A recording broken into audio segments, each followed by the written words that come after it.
안녕하십니까. 신인기득 국방TV 시큐리티 뉴스입니다. 자, 오늘도 아주 중요한 우리 안보 소식 알려드리겠습니다. 우크라이나 특수공작원이 지금 흑해함대가 아니라 크림반도의 흑해함대가 아니라 저 북해 발틱 함대, 발트해에 있는 그 칼리닝그라드 발트 함대 잠입해 들어가서 그 함대 기지에 정박해 있는 러시아 최신 함정에 또 잠입해서 내부에 있는 중요한 전투 정보실을 완전히 그냥 전소시켜버리는 이런 공작을 했는데 어떻게 이럴 수가 있을까요? 제가 우리 해군기지, 부산의 해군작전사령부, 진해기지, 평택, 동해 다 지금 상상을 해보면 야, 여기 지금 어떻게 들어갔을까? 들어갈 수 있을까? 또 들어간다 하더라도 함정에 또 들어갈 수 있을까? 그 현문에서 다 지키고 있는데 또 그 함정에 제가 거의 대부분의 함정을 다 가봤습니다만은 전투정보실이라고 하는 것은 이 함정의 두뇌인데 이 뇌라고 할 수 있는 이 두뇌에 외부인이 함부로 들어갈 수 있을까? 여기 또 문은 왜 열려 있을까? 희한한데요. 아무튼 어떤 내용인지 보도록 하겠고, 자, 그리고 삼성전자 정말 안타까운 이런 상황이 우리 국민 입장에서는 발생하고 있는데 왜 이런지 한번 보겠고, 또 일본이 정말 이 국격이 어마어마하게 상승합니다. 특히 내일 같은 경우에 미일 정상회담이 열리고 모레는 미일필 정상회담이 열리는데 이걸 계기로 일본이 아시아에서 거의 맹주가 되지 않을까라는 생각을 하는데 어떤 내용인지 같이 보도록 하겠습니다. 첫 번째입니다. 지난 정부 5년 동안 정부와 여당의 극심한 공세를 받으며 연속으로 적자를 냈던 삼성전자가 미국 정부로부터 천문학적인 규모의 보조금을 받는다는 소식입니다. 물론 미국 현지에 공장을 증설하고 투자를 확대하는 조건인데 국내 생산시설 투자는 축소되고 있는 상황에서 이러다 대한민국을 먹여 살리는 반도체 산업이 국내에서 빠져나갈 것이라는 우려가 커지고 있습니다. 미국 정부가 현지 시각 4월 7일 대만 TSMC에 66억 달러, 한화 약 8조 9천억 원 규모의 보조금을 지급하겠다고 밝힌 가운데 이른 시일 내에 삼성전자에도 거액의 보조금이 지급이 발표될 것이라고 로이터가 현지 시각 4월 8일 보도했습니다. 로이터는 복수의 정부 소식통을 인용해 삼성전자에 대한 보조금 규모는 미국 업체 인텔, 대만 업체 TSMC에 이어 세 번째로 큰 규모가 될 것이라며 보조금 규모는 60억에서 70억 달러 수준이 될 것이라고 전했습니다. 이번 지원은 삼성전자가 오는 15일 발표할 텍사스 테일러 반도체 공장 건설에 대한 반대 급부 성격인데요. 삼성전자는 텍사스에만 440억 달러, 한화 약 59조 6,400억 원을 투자해 대규모 반도체 파운드리 생산시설을 구축할 계획입니다. 문제는 삼성전자의 미국 투자는 급증하고 있는 반면 국내 투자는 위축되고 있다는 것입니다. 삼성전자는 올해 초 평택 캠퍼스 P5 생산시설 공사를 전격 중단한 데 이어 P4 공사도 잠정 중단했는데요. 이 때문에 당초 P6까지 6개 생산 공장을 건설한다던 계획에 문제가 생긴 것 아니냐라는 우려가 쏟아진 바 있습니다.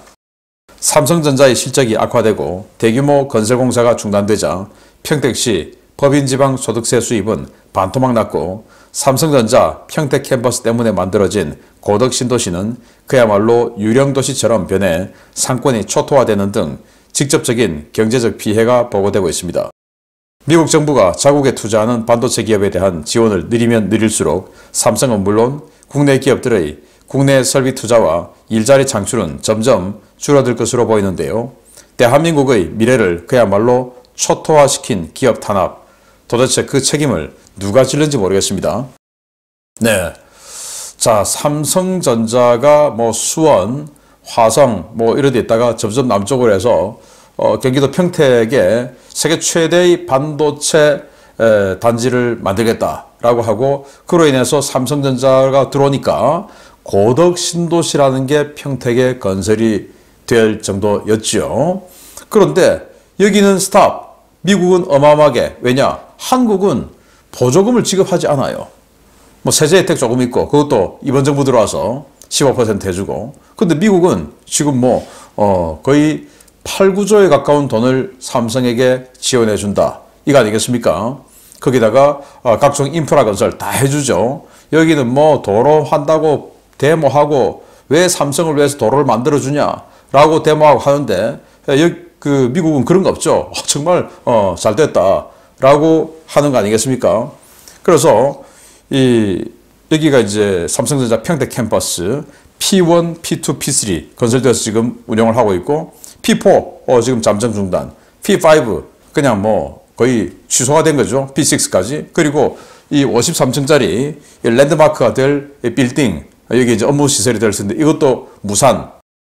이 지역 경제 박살난 거죠. 그러다 보니까 이 고덕 신도시, 여기 보니까 이 아파트, 파라곤 아파트라고 하는데 이거 미분양 났대요. 뭐 이런 식으로 완전히 그냥 상권, 상가는 1층 전부 공실. 요즘 뭐 2층 상가 잘 안 되죠. 대부분 1층 상가인데 그 1층 상가도 대부분이 공실. 뭐 이런 식으로 상권이 박살나고 하는데 그 피해는 누가 받냐? 그 상가 분양 누군가 받았을 거 아니겠습니까? 받았는데 이 자영업하는 사람들이 안 들어오니 세가 안 나가죠. 그래서 그 상가 분양을 받았을 때는 뭐 자기 자본으로 다 받았으면 큰 문제가 없을 텐데 은행 대출 좀 끼고 그리고는 이제 세입자 넣어서 월세 받아서 은행 대출 좀 갚고 자기 좀 쓰고 하려고 했던 사람이 더 많겠죠. 그런데 지금 세입자가 안 들어오니까 은행 대출 고스란히 내야 되겠죠. 그리고 가치는 점점 떨어지겠죠. 큰일 난 겁니다. 이거 누가 이렇게 만들었냐? 어떻게 하다 이래 됐냐? 지난 정권 5년 동안 삼성을 정권 첫 스타트할 때부터 삼성 사냥꾼이라고 하는 자를 김모 씨 있죠. 예, 그런 사람을 계속 이 경제 분야에 투입을 해서 삼성을 때려잡기 위해서 어마어마하게 노력을 했죠. 국민연금 이용해서 삼성을 갈아엎으려고 했고 그러면서 삼성 오너를 감옥에 집어넣어서 중요한 이 결심을 해야 되는 그 시기였어요. 뭐냐? 삼성이 메모리 반도체가 주력이었는데 그 메모리 반도체에서 시스템 반도체 그리고 AI 이쪽으로 전환되는 그 전환 시기였는데 큰 결심을 하고 판단을 해야 될 그 시기에 오너를 집어넣어 버렸으니까 뭐 될 리가 있겠습니까? 그러니 삼성이 지금 몇 년째 하락을 하는 것이고 그러다 보니 이 화성, 평택 이런데 지방세가 사업이 잘 안 되니까 소득세를 잘 못 내죠. 이익이 나야 소득세를 내죠. 이익 없는데 소득세가 나옵니까? 그러니 완전히 그냥 지역경제 세수박살 이런 식으로 나는데 그럼에도 불구하고 그래도 삼성은 싫어 라고 하는 사람들이 야 삼성이 저러니까 장사가 안 된다 라고 하면서도 또 그래도 우리는 파란당이야 라고 하는 사람들 기가 차죠. 정말 내일 딱 거리에 나 앉아야 야 이거 내가 누구 때문에 이래 됐을까 라고 판단할 건가? 그래도 아니죠. 왜? 그렇게 돼도 또 삼성을 해체해서 저걸 우리에게 나눠줄 거야 라고 생각할 텐데 정말 우리 대한민국 국민들 다들 고학력자들 아닙니까? 올바르게 판단하시기 바랍니다. 내일 투표 꼭 하시기 바라고요. 자, 두 번째입니다. 미국과 영국, 호주의 반중국 군사동맹 레지민 오커스에 일본이 참여할 모양입니다. 3국 국방장관들이 모여 일본과의 협력을 공식화하고 일본을 이 레짐에 끌어들이는 방안을 적극 추진하겠다고 밝혔습니다. 중국을 견제하기 위해 출범한 반중 군사동맹인 오커스가 현지 시각 4월 8일 국방장관 회담을 갖고 공동성명을 통해 일본과의 협력을 공식 천명했습니다. 3국 국방장관들은 3국은 일본과 오커스 필러2 첨단 역량 프로젝트 협력을 추진 중이라며 일본의 강점 그리고 일본과 오커스 3국의 긴밀한 양자 국방협력 관계를 공식화한다 라며 오커스 레짐에 일본이 협력국 형태로 참여할 것이라고 밝혔습니다. 오커스 필러2는 해저, 양자기술, 인공지능과 자율무기, 사이버, 극초음속과 카운터 극초음속, 전자전, 국방혁신, 정보공유 등 8개 분야 기술을 함께 개발하는 프로그램인데요. 여기서 해저기술에는 핵잠수함 공동개발 사업이 포함되어 있습니다. 파이낸셜 타임스 보도에 따르면 이번 공동성명은 미국 측의 요구에 따라 그 내용이 작성되는데요. 미국은 일본을 오커스에 정식 가입시킬 것을 강력하게 요구했고 영국과 호주, 특히 호주의 반대로 정식 가입 대신 필러2 개방과 협력이 합의된 것으로 전해졌습니다. 일본이 필러2에 참여하면서 일본은 오커스 3국의 민감한 군사기술에 접근할 수 있게 됐는데요. 이에 따라 군사기술을 급격하게 발전시킬 수 있는 것은 물론 영내 정치적, 군사적 입지도 크게 높아지게 됐습니다. 오커스 3국은 유망한 협력국들과 2024년부터 협의에 착수할 것이라며 필러2 개방과 협력 대상국가를 늘리는 방안을 추진하겠다고도 밝혔는데요. 본격적인 반중 군사동맹 레짐이 만들어지는 지금 5월 한중일 서울 정상회담을 추진하는 것이 맞는지 잘 생각해 볼 때입니다. 네, 오커스, 오스트레일리아, 그리고 UK, 영국이죠. 그리고 이제 US, 미국 해서 그걸 합성해서 오커스라고 읽는데, 이 오커스 필러 1, 필러 2가 있는데 필러 1은 그냥 뭐 전적으로 이 호주에 핵잠수함 건조하도록 도와주는 거죠. 그리고 필러 2가 이제 아까 말씀드렸듯이 해저, 여기에는 핵잠수함 건조 기술도 포함됩니다. 그리고 양자 기술, 미래 그냥 그냥 최강의 기술이 될 거죠. 인공지능, 자율무기, 그리고 사이버, 극초음속, 그리고 이 극초음속 요격할 수 있는 카운터 극초음속, 또 전자전, 국방기술, 정보, 이런 것들을 공유하는 필러 2에 일본을 넣어준다. 그리고는 이제 추가로 앞으로 한국, 캐나다, 뉴질랜드 등을 추가 검토한다 라고 하는데, 원래 이 오커스에 한국과 일본을 추가 가입시키는 것이 이란이라고 우리가 쭉 알려졌었죠. 그런데 한국 이야기도 없어요. 한국은 지금 이 시기에 한중일 정상회담을 한국 주도로 개최한다, 이런 소리가 나오고 있고, 지금 이 오커스는 반중 군사 동맹인데, 그러다 보니까 일본은 어떻게 됩니까? 일본은 이렇게 군사 대국화되고 있죠. 완전히. 사실 이 호주가 왜 일본의 오커스 정식 가입을 반대하냐, 자신들의 입지가 낮아질까 봐 그런 거죠. 호주는 핵잠수함 하나 하자고 그래도 뭐 핵잠수함 건조할 수 있는 인프라도 없고, 그래서 하세월 2040년 돼야 되고, 그것도 하지 말자, 정권 바뀌면서 하지 말자, 이런 거 있는데, 일본은 그런 거 없죠. 지금이라도 핵잠수함 하자 그러면 내일 모레라도 바로 건조해버리죠. 이게 웬 홍복이냐, 불감청 고소원이구나 하면서 그냥 바로 그냥 건조해버리겠죠. 그리고 그럴 자본도 능력도 되죠. 그래서 또 일본이, 야, 니들 동중국해 니들이 다 맡아, 우리가 남중국해 맡을게 라고 미국이 이야기하면 일본은 오케이 하고 바로 또 해버리겠죠. 그런데 호주는 남중국해 일부 좀 맡아줘 하는데도 우리는 중국을 자극하는 일은 안 할 거야, 이러고 있죠. 한국하고 비슷한 포지션 하고 있는 겁니다. 그런데도 지난 정권 때는 이 호주가 우파 정권이었기 때문에 오커스를 만들었는데, 지금 좌파 정권이 들어와서 입장이 애매한 거죠. 그래서 미국이나 영국 입장에서는 이거 대신 차라리 일본 했으면 어땠을까. 그때는 일본이 이 여러 가지 정치적 이 상황이 본격적으로 군사 대국화되는 게 시기상조였다라는 거 아니겠습니까? 불과 1, 2년 사이 급격하게 바뀌고 있으니까.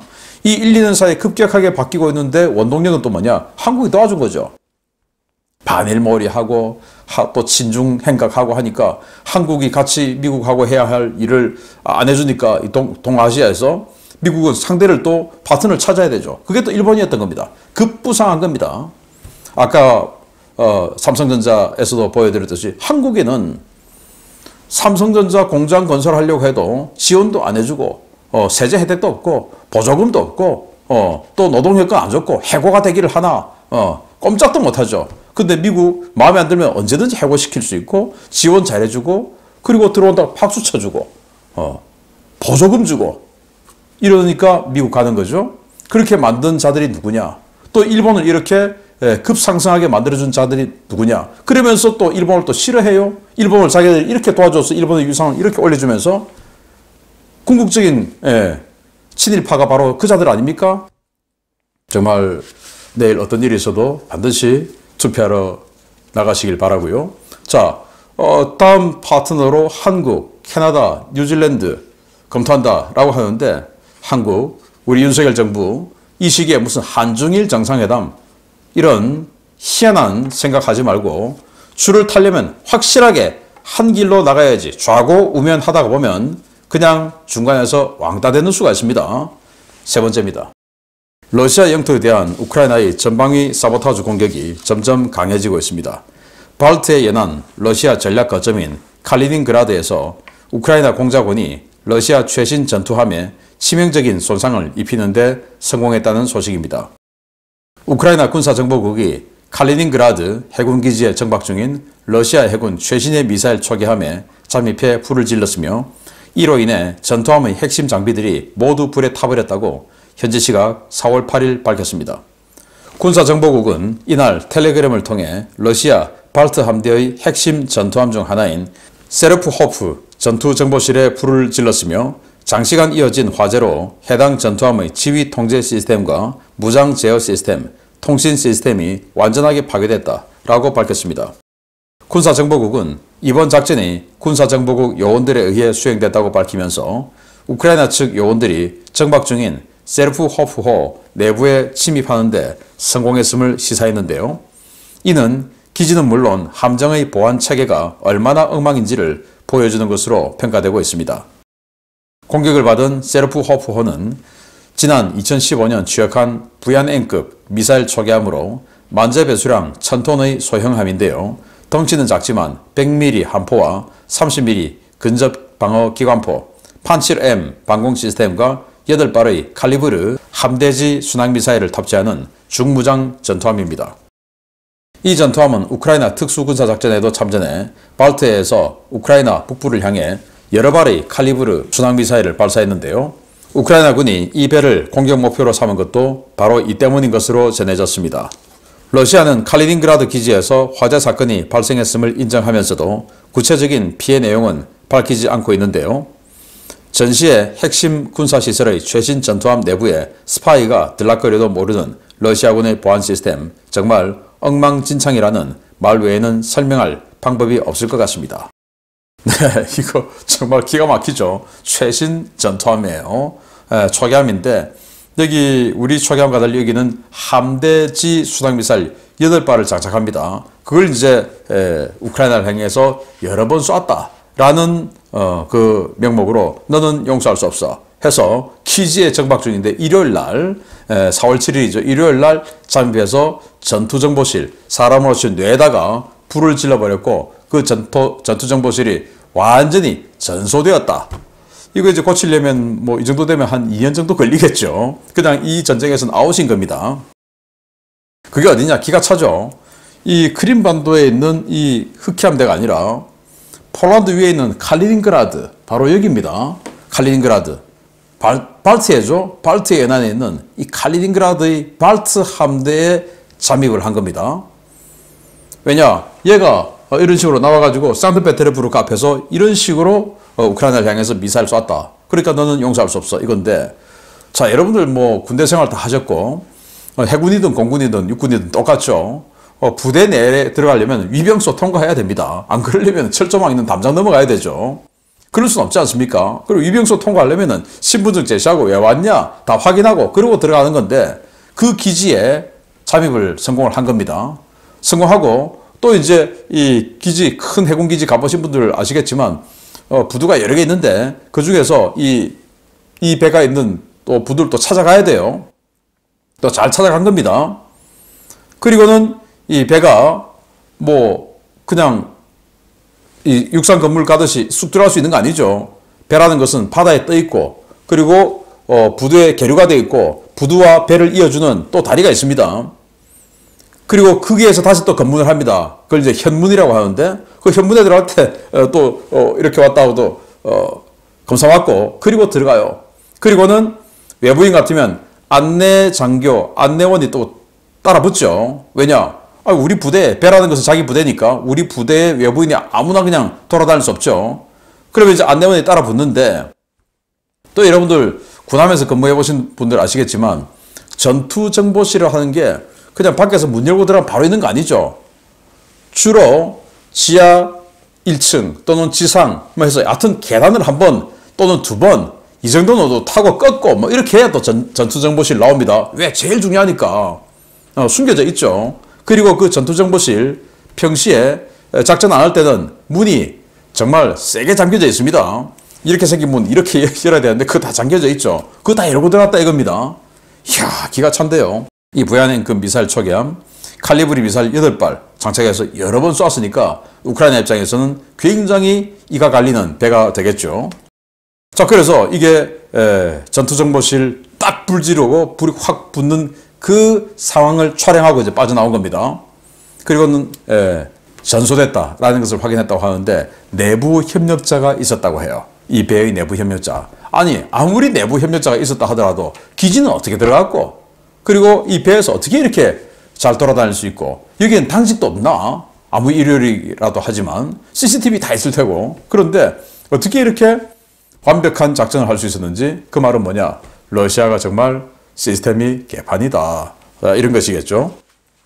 앞으로도 계속 이런 작전 성공해 주시길 바라고 이로 인해서 러시아에 또 한번 숙청의 바람이 불기를 바랍니다. 그래서 과거 예조프시나처럼 그렇게 그냥 완전히 윗장교들 다 날아가서 뭐 동네 불량배 이런 자들에 준하는 자들이 군을 지휘하게 되어서 이 뭐야 하고 상황 판단 제대로 못하는 러시아군이 되기를 기대합니다.